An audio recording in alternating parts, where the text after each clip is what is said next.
Hey everyone, Julian Schutze here with Blood and Iron Martial Arts here today with another fight analysis. It's been a while, but I had some free time, so I thought I'd give another one a go. This one will feature some of our Filipino students who are part of our online program, and there was a couple of exchanges that I thought I'd talk about. The main theme I wanted to go over today was the idea of the stage of handwork, handarbeits, or maybe a roughly more modern translation would be the pocket, which is a term used in boxing or other striking martial arts. The idea is that once you're in range to just hit each other, then hand speed, initiative, and technique are paramount to victory from there. So let's watch this first clip, and I'll show you what I mean. So a couple good hits in there. Let's go over what happens. The fighter on the right notices that the guard of the fighter on the left is up, so he thought he'd try to come in, try to get his strong over the weak for a covered thrust. However, fighter on the left brings the guard up, and then fighter on the right realizes, oh no, he's too far away.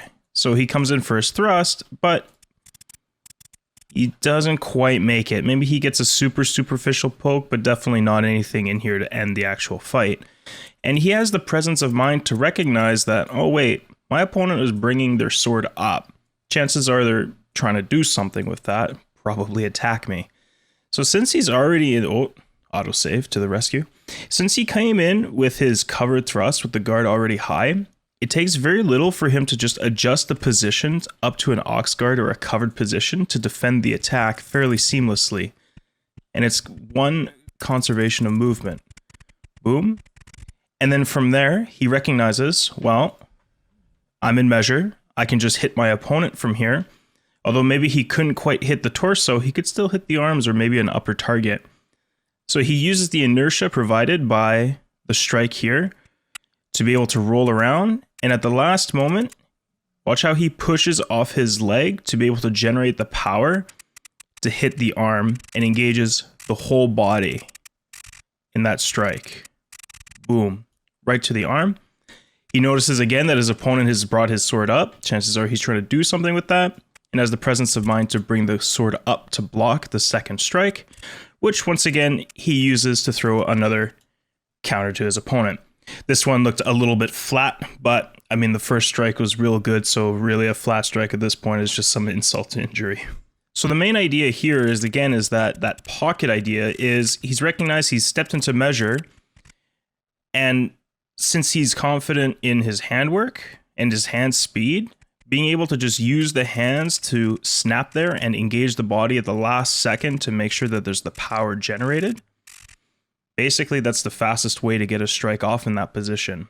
And by using his back leg to push off to generate power, he starts to initiate a little bit of footwork to move around from there.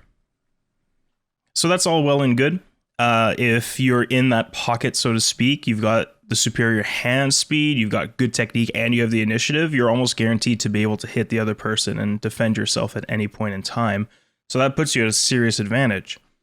However, it's not always perfect. In other striking martial arts like boxing or whatnot, you can generally absorb a little bit of punishment to enter the pocket. In sword fighting, you can't. So there's a second clip that I found in here that I thought I'd talk about. And the idea here is to show some of the problems involved with entering this pocket. So let's just watch it real quick and I'll go over it. So right here, the fighter wanted to enter. What happened is he saw his opponent was raising his guard, his attack up. He thought, a descending strike. And he would push off his back leg to kind of cut an angle inwards and raise his ox guard so that his opponent would catch it. And since he's stepping into that measure, that pocket, while blocking, he would once again be able to use his fast handwork to be able to hit his opponent. However, that takes a lot of faith to think that, oh yes, my opponent has committed to that downward cut. So you have to be super careful. His opponent here has recognized, well, my opponent likes to enter with the guard up. So what he did is that he came in with a feint to get the opponent to commit to that inward angle while blocking. And then he changed it. Since he's walking into that measure, he has to make sure he's, protecting the right spot. which is usually fairly easy if you know that your opponent likes to commit to their attacks. However, that's exactly what the feint is designed to be able to circumnavigate. So instead of giving his opponent exactly what he wants, the initiator then brought the sword down low to hit the torso, and then kept using his footwork and hanging to make sure that he was able to get to the other side safe and sound. Well, that's it for today. If you haven't already, please hit like and subscribe. It definitely helps the channel a ton, and have a good one.